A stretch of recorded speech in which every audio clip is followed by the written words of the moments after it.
नमस्कार। तालिबान अब पूरी तरह से अफगानिस्तान के सारे संसाधनों पर धीरे धीरे कब्जा जमाता जा रहा है। तालिबान की कोशिश है कि दुनिया भर में उससे मान्यता मिले। अन्य देशों को भी अब जरूरतों के हिसाब से उससे संपर्क साधना पड़ रहा है। वहां तेजी से बदलते हालात पर नजर बनाए हमारे देश ने भी तालिबान की गुजारिश पर संपर्क किया और अफगानिस्तान में फंसे भारतीयों को सुरक्षित बाहर निकालने के लिए बात की। यहां भारत ने बड़े स्तर पर इस देश में आर्थिक और सामरिक निवेश किया है। हालांकि तालिबान कह चुका है कि कश्मीर का मुद्दा भारत पाकिस्तान को सुलझाना चाहिए, लेकिन अब अल-कायदा ने तालिबान को बधाई देते हुए कश्मीर को आजाद कराने की बात कही है। जाहिर है कि इससे आतंकवादी संगठनों के जो हौसले हैं वो बड़े होंगे। तो सूत्रों के मुताबिक जो कुछ जानकारियां मिल रही हैं, हमारे सहयोगी हैं राजीव रंजन और नीता शर्मा, उन्होंने ये जानकारी दी है कि एक महीने में 6 आतंकी गुट घाटी में घुसे। इनमें करीब 30 आतंकी हैं। 5 मुठभेड़ों में मारे गए हैं। आतंकी भी बाहर के हैं। सीज फायर के बाद खाली लॉन्च पैड फिर से सक्रिय हो गए हैं। 300 आतंकी भारत की सीमा में घुसने को तैयार हैं। 1 से 15 अगस्त के बीच 5 आतंकी ढेर हुए हैं और इस दौरान 18 आतंकी वारदातें हुई हैं। 15 से 31 अगस्त के बीच 12 आतंकवादी मारे गए हैं और इस दौरान 10 आतंकवादी वारदातें हुई हैं। तो अगस्त में 17 आतंकवादी मारे गए। जुलाई में 33 आतंकवादी ढेर हुए। तालिबान के आने का असर जम्मू कश्मीर पर क्या पड़ रहा है, हम यही समझने की कोशिश कर रहे हैं। और अफगानिस्तान को जो तालिबान के साए में अब किस तरह से वो है। हमारे साथ इस समय एक बेहद खास मेहमान हैं। आपको बता दें, विवेक काटजू अफगानिस्तान में भारत के पूर्व राजदूत रहे। सब बहुत बहुत धन्यवाद जुड़ने के लिए, समय निकालने के लिए।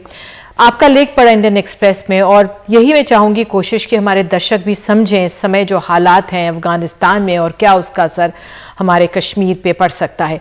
पहले तो आपका आंकलन क्या है आज, क्योंकि जिस तरह से तेजी से घटनाक्रम बदला है अफगानिस्तान में, अब तालिबान आ गया और 1 हफ्ते से अभी तक वहां पे सरकार का कुछ स्वरूप भी सामने नहीं आया। क्या आंकलन है आपका? मुझे लगता है कि तालिबान के बीच में काफी इस पे चर्चा हो रहा है कि किस तरह की सरकार बने, क्योंकि तालिबान पर दबाव है सब देशों का, खास तौर से पश्चिम के देशों का, कि वो एक मिलीजुली सरकार बनाए जिसमें अफगानिस्तान के और वर्ग भी शामिल हों। दूसरा दबाव ये है कि जिस तरह से उन्होंने सरकार चलाई थी 1990 के दशक में, जो रीति रिवाज का उन्होंने पालन किया था, उसको वो फिर से लागू ना कर। अब ये मसला जो है उनके सामने बड़ा है, क्योंकि लोग ये मानते हैं कि उनकी विचारधारा में, जो मूल विचारधारा है, उसमें उनके कई नेताओं में इसमें बदलाव नहीं आया है। खास तौर से वो नेता जो इन 20 सालों में ज्यादातर पाकिस्तान में रहे।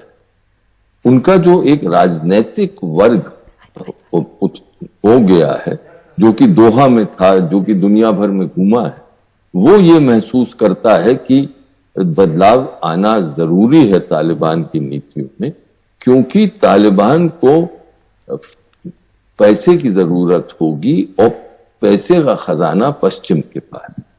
अगर जो अंतर्राष्ट्रीय संगठन है जैसे IMF है, वर्ल्ड बैंक है, अगर ये अपनी तिजोरी बंद करे, अमेरिका के पास $9 बिलियन अफगान सरकार का पड़ा है, उन्होंने वो फ्रीज कर दिया, तो फिर सरकार कैसे चलेगी?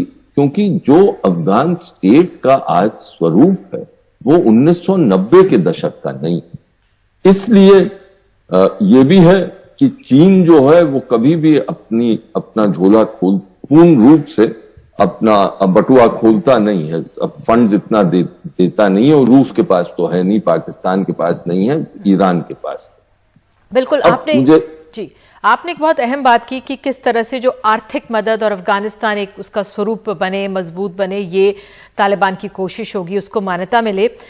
लेकिन इसमें एक सवाल आ जाता है ट्रस्ट का। अगर मैं पहले दुनिया भर की बात करूं और हम अपने देश की बात करूं तो विश्वास क्या किया जा सकता है तालिबान पर? तो जो बाइडेन अमेरिका के राष्ट्रपति, उन्होंने कहा था कि जब उनसे पूछा गया कि क्या आप तालिबान पे विश्वास करते हैं कि नहीं, तो he said it is not a matter of trust, it is a matter of mutual self interest. तो अगर भारत अपना म्यूचुअल सेल्फ इंटरेस्ट भी देखेगा उस लिहाज से आप कैसे देख रहे हैं स्थिति को? देखिए, बाइडेन साहब ने जो फरमाया वो तो 101 है डिप्लोमेसी का, किसी पे भरोसा नहीं होता है, उसके एक्शंस पर नजर रहती है। और म्यूचुअल इंटरेस्ट, यानी जब भी किसी देश से या किसी और संस्था से बातचीत होती है तो ये खोज होती है कि किस प्रकार से हितों को मिलाया जाए, हितों को जोड़ के चला जाए। तो बाइडेन साहब जो कह रहे थे वो सही। हाँ, हमारे सामने जो चैलेंजेस हैं वो बड़े। मैंने कई सालों से ये लिखा था कि हमें तालिबान से बात करनी चाहिए, खुल के बात करनी चाहिए, क्योंकि तालिबान, मैं देख रहा था कि तालिबान की शक्ति बढ़ रही है, दुनिया के बहुत देश जो हैं वो खुल के बात कर रहे हैं। तो इस नजरिए से मेरा भी ये विचार था कि तालिबान से बात हो। इसके माने ये नहीं कि हम तालिबान की जो विचारधारा है उसको माने या तालिबान के जो आश्वासन है उनको माने, लेकिन अब बातचीत से एक आगे बात बढ़ती है। कुछ हमारे जो राजनयिक हैं उनको पता चलेगा, कुछ फील होगा कि भाई ये क्या कह रहे हैं, और जो हमारी रेड लाइंस हैं वो हम उनको दिखा पाए, बता पाए। कल जो ये रेड लाइन की आपने बात की सर, इसी पे थोड़ा, क्योंकि अब कश्मीर में क्या आपको डर है कि अगर हम इंगेज डायरेक्टली नहीं करते, ज्यादा नहीं करते, तो ज्यादा असर हो सकता है, क्योंकि उसको हम कह सकते हैं कि उसकी जमीन का इस्तेमाल ना हो, या किस तरह से आप देखेंगे कि कश्मीर में इसका असर ना हो? क्योंकि अलकायदा का भी बयान आ गया है और आतंकवादी संगठन को हौसले वहां पे बुलंद हो रहे होंगे। देखिए, ये तो साफ है कि कुछ मनोबल बढ़ेगा, हौसले बढ़ेंगे कई संगठन।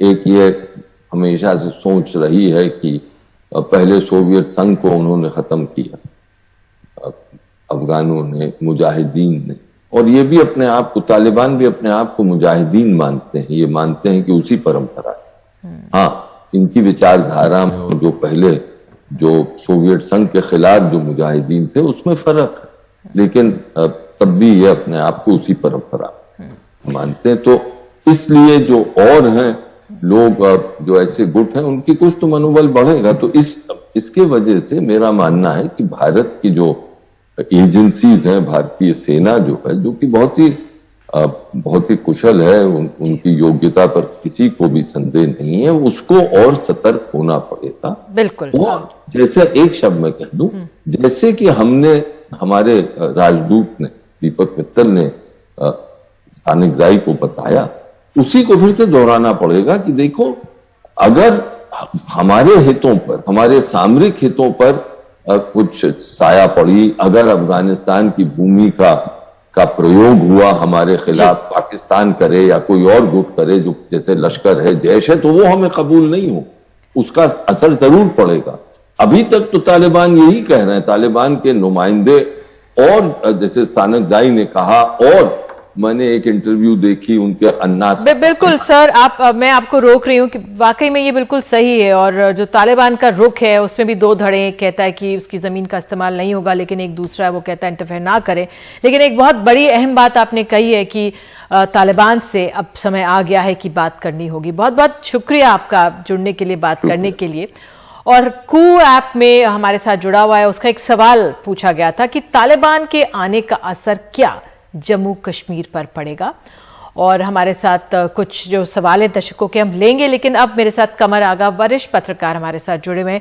आगा साहब, मैं आपसे अब जानना चाहूंगी, पहले आगे बढ़ने से पहले उमर अब्दुल्ला ने आज एक बयान दिया है, पूर्व जम्मू कश्मीर के मुख्यमंत्री। आइए पहले उनको सुन लेते हैं जल्दी से। ये तो आज की खबर है कि कतर में आप एक दूसरे से बात कर रहे हैं। अगर आप बात कर रहे हैं तो फिर आप मुझसे क्यों पूछ रहे हैं कि होना चाहिए? आप तो कर रहे हैं।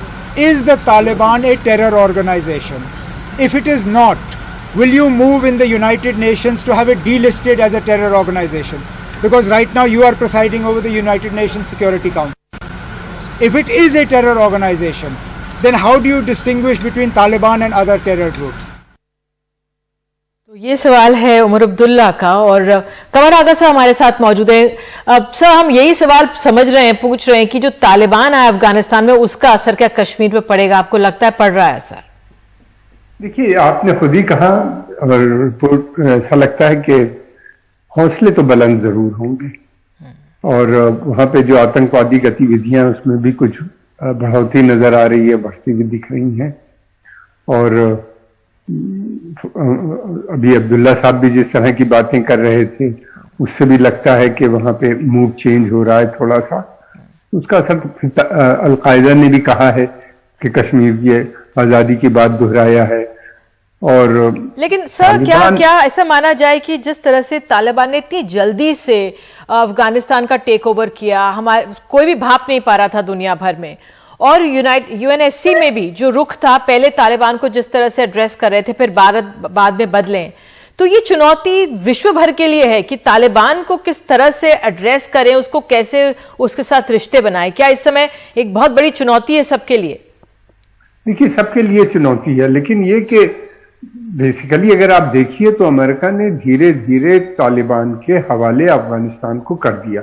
पूरी बातचीत का दौरा अगर आप देखें तो उसके अंदर तालिबान को वो कंसेशंस दे रहे थे और गवर्नमेंट को दबा रहे थे। जो वहां पे एग्जिस्टिंग गवर्नमेंट थी, इलेक्टेड गवर्नमेंट जो थी, उसको उन्हीं ने यही नहीं किया। सीज फायर एग्रीमेंट भी नहीं हुआ थ्रू आउट बातचीत। 5000 उनके जो वो थे तालिबान जेल में थे उनको भी छुड़वा दिया। फिर उसके अलावा ये कि जो मिलिट्री सोल्जर्स के लिए जो डिमांड कर रही थी गवर्नमेंट, उनकी सैलरी बढ़नी चाहिए या कुछ, किसी किस्म का कोई कंसेशन उन्होंने गवर्नमेंट को नहीं दिया। जो कुछ भी कंसेशन उन्होंने दिए पिछले 18 महीने में वो केवल तालिबान को दिए। और बिल्कुल जैसे जिस तरीके से वो मुल्क छोड़ के गए, एकदम से गवर्नमेंट को पता ही नहीं था वहां पे कि ये मुल्क छोड़ के एकदम से चले जा रहे हैं। अंधेरा हुआ और रात के अंधेरे में ये लोग मुल्क छोड़ के निकल गए और तालिबान फौरन अंदर आ गए। तो उससे अब उनका प्रिंसिपल अलाई तालिबान बन चुका है। जो वहां के सेंट्रल कमांड के जो है चीफ हैं, जनरल नाम भूल रहा हूं, उन्हीं ने कहा कि तालिबान जो है ये फ्रैग्मेटिक फोर्स है। उन्हीं ने ये भी कह दिया, अभी कहा है कि हमारे साथ उनका बड़ा अच्छा कॉपरेशन चल रहा है। उन्हीं ने काफी कॉपरेट किया हमारे साथ, हमारे ट्रूप्स को बाहर निकालने के लिए। तो इस तरीके से एक तरफ तो गवर्नमेंट कोलैप्स हो गई और दूसरी तरफ ये, हाँ, गलती ये हुई है, वो ये सोच रहे थे कि तालिबान गवर्नमेंट भी शायद बना लेगा, वो नहीं बन पाई। और इसकी वजह से वो भी समझना होगा, और शायद वही समझने की हमारा देश और अन्य देश कोशिश कर रहे होंगे। मैं आपसे एक सवाल पूछना चाह रही हूँ, एक्चुअली मेरा सवाल नहीं है, कू ऐप के जरिए जो कू ऐप में एक दर्शक हैं किरण, उनका एक सवाल है, क्योंकि ये पोल हम कराते हैं, उस पर पूछा है क्या तालिबान जम्मू कश्मीर में अशांति का कारण बन सकता है? आगा सर जवाब दीजिए। शांति का कारण कैसे बनेगा? अशांति का जी, अशांति का एक कारण मैंने पहले ही कहा कि ये बन सकते हैं। लेकिन ये है कि इस वक्त कश्मीर में एक बहुत बड़ा सेक्शन दूसरी तरफ ये भी है, वो ये सोच रहा है कि आतंकवादी फेल हो गए हैं। आतंक के माध्यम से वो अपना कोई ऑब्जेक्टिव पूरा नहीं कर सकते। उनका ट्रस्ट जो है वो हुर्रियत खत्म हो गया, बल्कि नाराजगी नजर आती है उनके दिलों में। और फिर यही नहीं, बल्कि वो बुरा भी समझ रहे हैं।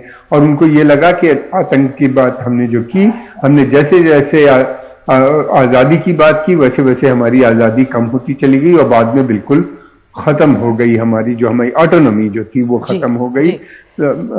तो अब उनको लगता है कि एक बहुत बड़ा सेक्शन है।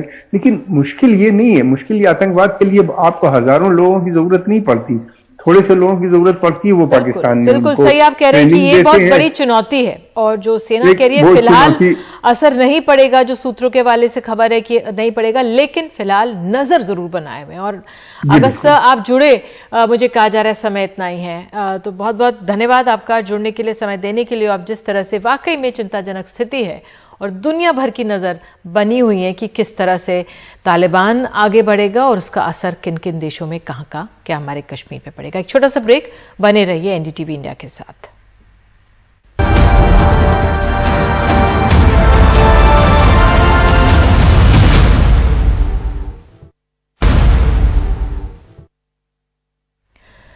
तो हमने कू ऐप पर यह राय मांगी थी कि तालिबान के आने का असर क्या जम्मू कश्मीर पर पड़ेगा। हां कहा है 67% लोगों ने और नहीं कहा है 33% लोगों ने। तो ये पोल का रिजल्ट रहा जो आपके सामने है।